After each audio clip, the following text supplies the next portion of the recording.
നിലമ്പൂരിൽ വോട്ടെണ്ണലിന് 2 ദിവസം മാത്രം അവശേഷിക്കെ കണക്കുകൂട്ടലുകളുമായി LDFും UDFും. നിലമ്പൂരിൽ ജയം ഉറപ്പാണെന്നാണ് ഇരു മുന്നണികളുടെയും കണക്കുകൂട്ടൽ.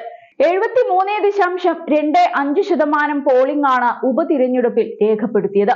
കഴിഞ്ഞ വർഷം നടന്ന ലോക്സഭാ തിരഞ്ഞെടുപ്പിനേക്കാൾ അധികമാണിത്. LDF സ്ഥാനാർത്ഥിയായി M സ്വരാജും UDF സ്ഥാനാർത്ഥിയായി ആര്യാടൻ ഷൗക്കത്തുമാണ് നിലമ്പൂരിൽ മത്സരിച്ചത്.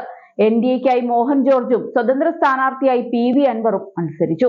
CPM സ്വതന്ത്രനായി 2016ലും 2021ലും നിലമ്പൂരിൽ നിന്ന് വിജയിച്ച PV അൻവർ CPMുമായുള്ള അഭിപ്രായ വ്യത്യാസങ്ങളെ തുടർന്ന് രാജിവെച്ചതോടെയാണ് ഉപതിരഞ്ഞെടുപ്പിന് കളമൊരുങ്ങിയത്. ഉപതിരഞ്ഞെടുപ്പിൽ M സ്വരാജിലൂടെ മണ്ഡലം നിലനിർത്താനാകുമെന്നാണ് LDFിന്റെ കണക്കുകൂട്ടൽ.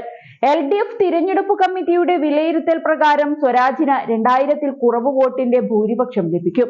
നിലമ്പൂർ നഗരസഭയിലും പോത്തുങ്കൽ, കരുളായി, അമരമ്പലം പഞ്ചായത്തുകളിലും ലീഡ് പിടിക്കുമെന്നാണ് LDFിന്റെ പ്രതീക്ഷ.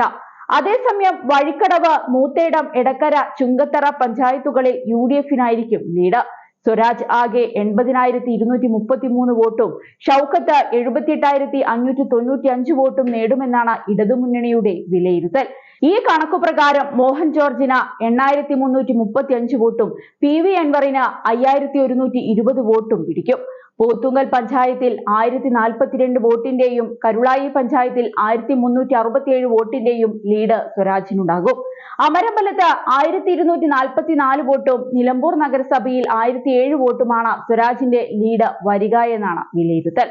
അതേസമയം വഴിക്കടവ് പഞ്ചായത്തിൽ 1,167 വോട്ടും, മൂത്തേടത്ത് 823 വോട്ടും, എടക്കര 338 വോട്ടും, ചുങ്കത്തറ 694 വോട്ടും UDFിന് ലീഡ് ലഭിക്കുമെന്നാണ് നിഗമനം. എന്നാൽ നിലമ്പൂരിൽ ചരിത്ര വിജയമാണ് UDF തിരഞ്ഞെടുപ്പ് കമ്മിറ്റിയുടെ കണക്കുകൂട്ടൽ.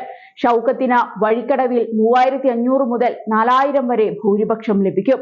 മൂത്തേടത്ത് 3,000, എടക്കട 1,500, പോത്തുകല്ല് 1,000, ചുങ്കത്തറ 1,500 എന്നിങ്ങനെ വോട്ടുകളുടെ ലീഡ് ലഭിക്കും. നിലമ്പൂർ മുനിസിപ്പാലിറ്റിയിൽ നിന്നും 1,500 വോട്ടിന്റെ ലീഡ് ലഭിക്കും. അമരമ്പലം, കരുളായി പഞ്ചായത്തുകളിൽ LDFിനായിരിക്കും ലീഡെന്നും UDF വിലയിരുത്തുന്നുണ്ട്. അൻവർ നേടുന്ന വോട്ടുകൾ ഷൗക്കത്തിന് അനുകൂലമാകുമെന്നാണ് UDFിന്റെ പ്രതീക്ഷ. നിലമ്പൂരിൽ LDF മികച്ച വിജയം നേടുമെന്ന് സ്വരാജ് നേരത്തെ പ്രതികരിച്ചിരുന്നു.